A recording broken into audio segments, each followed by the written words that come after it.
reads, right communication.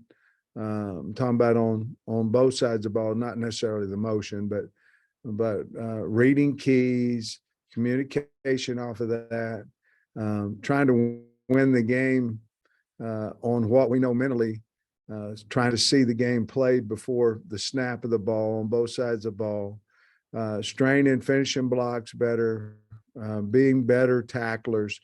Go back and we can learn some things from fundamentals, throw and catch the ball better, things of that nature. And we don't have a problem of playing hard or playing physical.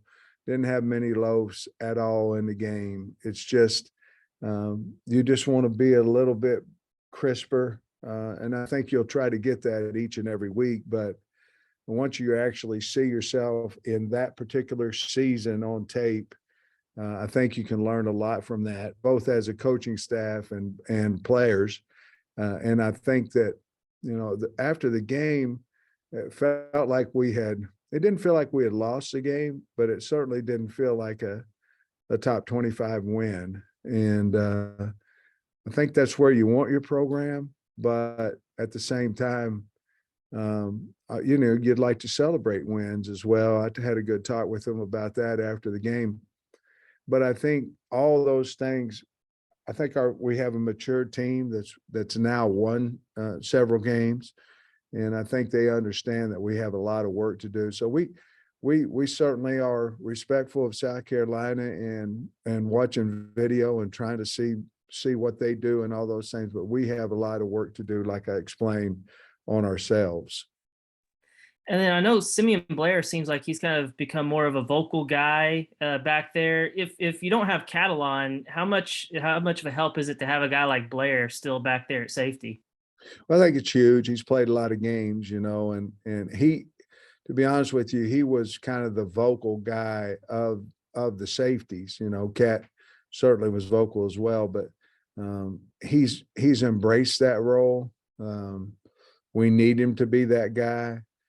He's very smart and plays extremely hard. And so I've been real pleased with his performance over the last 2 days as well. So I think it's a big deal to answer your question. Bob. Hey, Sam, after looking at the game tape and especially, and wondering your evaluation of how Jaden Hazelwood played, and especially that touchdown catch where you see like 3 defenders down like, bowling pins or whatever, just wonder what you thought of his game and what your expectations are for him moving forward. Again, I think you'd probably have to ask him, Bob, how he feels, but I'm saying that he's having fun. Seems to be playing much faster now than he was in the spring. He was a very good blocker on Saturday. Certainly the little quick pitch that we ran to him, the sweep around the edge, was a big play in the game. You can tell KJ believes in him because he kind of threw it up, in a crowd, and it was a great pass. Don't get me wrong. And only he could catch it, but KJ has great confidence in him, and he went and got it. So I anticipate him just getting better and better as his confidence and his knowledge of exactly where to be at what time on the field increases. I think he's going to have a really, really good year, as I felt like he played a good game, both blocking, running, and receiving on Saturday. And then Jordan Dominic's not often, I don't think, that a guy plays off the bench and gets an SEC Defensive Lineman of the Week award, or whatever award they might be giving out. How cool do you think that was, and do you see him maybe getting more snaps as things go forward? I don't know where his snaps. I would assume that he'll increase some. We feel very good about our 4 defensive ends that are playing on a regular basis. But I don't know if he'll increase his reps or not. It should go up a little bit, but it is really cool that, I showed in a team meeting where he was on the group of 4 that we weren't really happy with the effort on the play. And from that day on, he's changed the way that he practiced. And it wasn't like it was a week. It might have been day 2 into fall camp. And I go, hey, we can't do this. You know, we can't win this way. And he started that day. He started practicing extremely hard, and he's gotten a lot better from it. And I'm really, really pleased he's on the team, and really pleased he had some success on Saturday. Well, what'd you think about him getting that SEC award? You know, his first game ever for you guys. Yeah, I mean, isn't that cool? That's neat, you know, for him, and I'm sure that will give him added confidence as well. Thanks. Scotty. Sam, I wanted to ask you about Terry Hampton. He flashed for you a couple of times last weekend. Where do you think he's developed maybe the most since he got to you guys? To be honest with you, I think it's just his leg is healed. You know, I mean, from when he first got here, he wasn't cleared with his injury, and his quickness has certainly increased. He's always been really, really strong, and he did a nice job this summer as well with that. But knowledge, he's better with his hands. He gets good knockback, and he plays extremely hard. I mean, he's a hard guy to block, I think, and or at least he's hard for us to block. And looked like he certainly made some plays against Cincinnati. And I think he was a great get out of the transfer portal, and wonderful kid as well. And you know, he's one of our top interior guys. He's as good as any of them that we have up there. And my second thing was, I think Pooh played the most snaps at your linebacker spot beyond your starters. He did. What inspired y'all's confidence in him to maybe put him out there as that first guy beyond your starters? Yeah, you know, he's been here longer, so we've seen him more, able to get a little more trust in him because we've seen him more. But I really like him. I think he's going to be a really good linebacker. And I thought 17, we might want to play him a little bit more than that plays. But as it goes on through the season, we're going to need him more and more, and we'll be able to do that. But just the fact that we've seen him do it in practice, he can really run. He's in better shape. He wasn't in great shape when he got here, so he's in better shape now. And I just trust him. Trust his reads. He had a problem with that when he was learning the defense, and now he's seemed to be very knowledgeable with what we're asking him to do, and he's always been talented to do it. It's just, you know, had a little bit of learning curve there, like all young kids do. Tom. Hey, Sam, if I saw the stats right, you guys were 8 of 16 on third down conversions, both on offense and defense. I wonder what you thought of your conversion rate, and Cincinnati's were in spurts. Their first possession, Yeah. in their first possession of the third quarter. What'd you think of those? Well, we have to be better than that on defense and offense. 50% offensively is not that bad, depending on the down and, you know, the distance, you know. But we certainly made some key third downs, and a lot of them were catches, you know. That the receiver Trey had a really nice one. Warren Thompson had a really nice one, and of course KJ, you know, had some nice runs in there. I thought the offensive staff did a good job with their short yardage type game plan. We've got to be better on defense, getting off the field. But you're right, it was spurty, you know, and even to the fact that I think they had 3 first downs in the first drive, and they converted them, you know, before Nudie was able to pick the pass. So we certainly are aware of that. We're working on it. We'd like to be certainly lower than that, much lower than that, and a little higher. You know, if you're in the 60s, you're clicking along really good on offense, you know, and so we're striving to clean up the details of why we didn't make the first down, you know, and that's really what we've been doing this entire week, of details of. And we do have good players, and we just got to clean the details up to be more successful. We asked Shane Beamer about this on the SEC teleconference today. There's parallels between, so Arkansas and South Carolina came into the league the same year. They have relatively new coaches, both of them seemingly on the rise. I mean, you kind of maybe see some parallels and coaches who are really passionate about the schools they're coaching at too. Do you see those kind of comparisons? I do. You know, when Shane got the job over there, I called him and obviously congratulated him, and it was a big deal for him. You know, he was again, like I was. He was emotional when he went into the stadium. I remember watching that video of him, and it just meant something to him. I do think there's something to be said for that. You know, you don't have to have the love like I do for Arkansas to have success here. I get that, but you know, you go back to Kirby and he played at Georgia, you know, and so he's passionate about it, and I'm sure every coach that's coaching out there is passionate about their place. It's just easier when you're myself or Kirby or Shane, where they've been there and they understand how good the place can be, not necessarily what they inherited, but how good it can be. And instead of, you know, laying around and woe is me, and I don't have a roster, I don't have this, I don't have that. Most of those coaches just go to work because they know what they can have if they go to work. And I think Shane's a lot like that as well, hopefully, as I am. And I know Kirby is as well, because I worked with him over there and I know his love for the University of Georgia as well. So I think it's a big deal, and certainly is for me.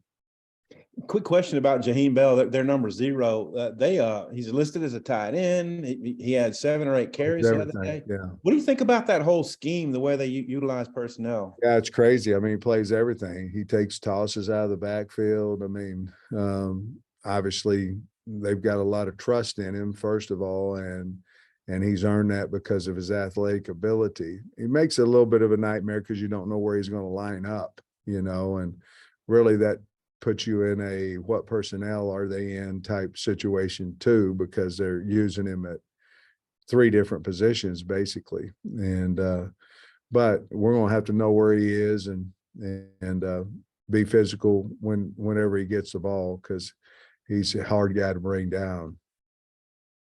Mason. Yeah, Coach Beamer had talked about when he was at Georgia, the recruiting process of Drew Sanders. I don't know if do you remember any of that, and maybe seeing him at camp when you were at Georgia there? I wish I did.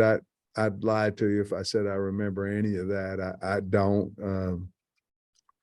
You know, I would, as an offensive line coach, a lot of times I was in my own world recruiting, you know, just offensive linemen. But I know that Glenn Schumann thought he was a great player. I do know that. And we wanted him at Georgia. Just unfortunately for us, when I was at Georgia, he went to Alabama. But I know that there was a lot of talk about him. And then I know after the game, you talked about how you kind of liked what you saw from AJ Green and Rashad Dubinion. I mean, with Dominique maybe coming back, just what does that, you know, carry situation look like, including Rocket as well? Well, I think it'll obviously, there's only so many plays you have out there. So it's going to affect all 3 of those guys because we believe in Dominique and I thought he was, if not our top running back, one of our top 2 last year. And he certainly was one of our top 2. I can promise you that. And we're waiting to get him back. And I think it'll, you know, those guys have certainly improved with AJ and RW. But there's so many carries you can give away, and certainly we're going to give the carries to Dominique when he gets back. It's just how many, I don't know. Probably a lot of it dictates how the game's going when he's in there. Right. Yeah, Coach. Takias Crawford's on the participation report, but I don't know if he got any reps on offensive line. Is that something that you want to maybe in the future work him in, or I know it was a close game, so it might have been hard to get him in. Well, you know, again, we have those meetings in the morning or at night. This week it'll be Friday night late because it's an early game. I don't want to have the staff meeting in the morning, but in that meeting we had said we were going to play him. You know, I wanted to play him. Coach Kennedy wanted to play him. And then the game was so tight and we, you know, at times we struggled and things of that nature. And we just didn't get him in. Now I know Coach Kennedy called him and talked to him because I believe he's a really, really good player. We'd like to get him in, certainly against South Carolina, because we believe in him. And I've been that way as an O-line coach too. I've told kids, hey, we're going to play you. And finally, I just said, hey, third series, you're going in. Sat on the bench, you're going in. And it kind of worked out a little bit better that way. But unfortunately, we had planned on playing him and we didn't. And we have had that conversation with him. But he's a good player and we need to play him. And with Malik, I know you'd kind of change maybe your thought process on that in fall camp with the other wide receivers really stepping up.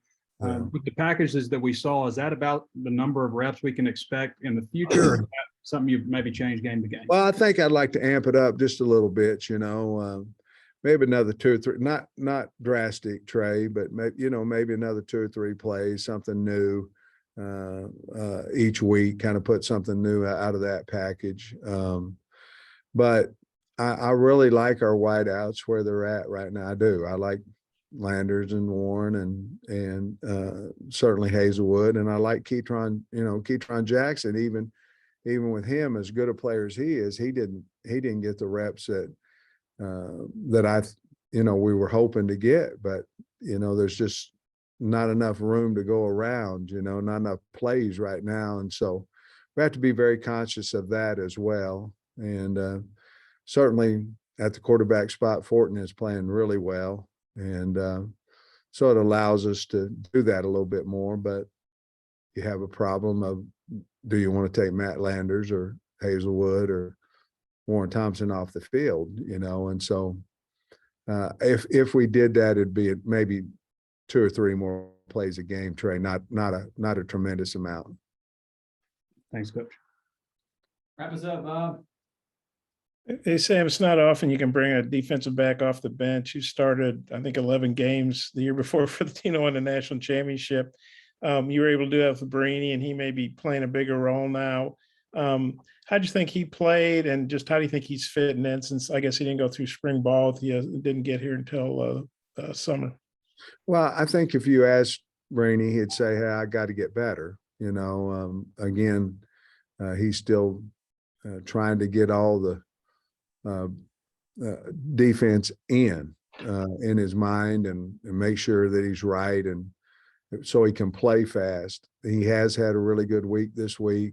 We're in great situation there if Cat or Slush can't play, and would be in a good situation with having Brini. It was a big get for us, and I anticipate if he's the guy that he'll certainly play well. It's a big deal, Bob, because he's had that experience, over it in his career. So he's not going to be a fish out of water out there. I can't remember the lineman's name, but I guess yesterday Shane Beer mentioned the first time he was aware of you were in North Carolina and signed some offensive lineman. I think he would have been at Virginia Tech, and it was like, how did North Carolina get that guy?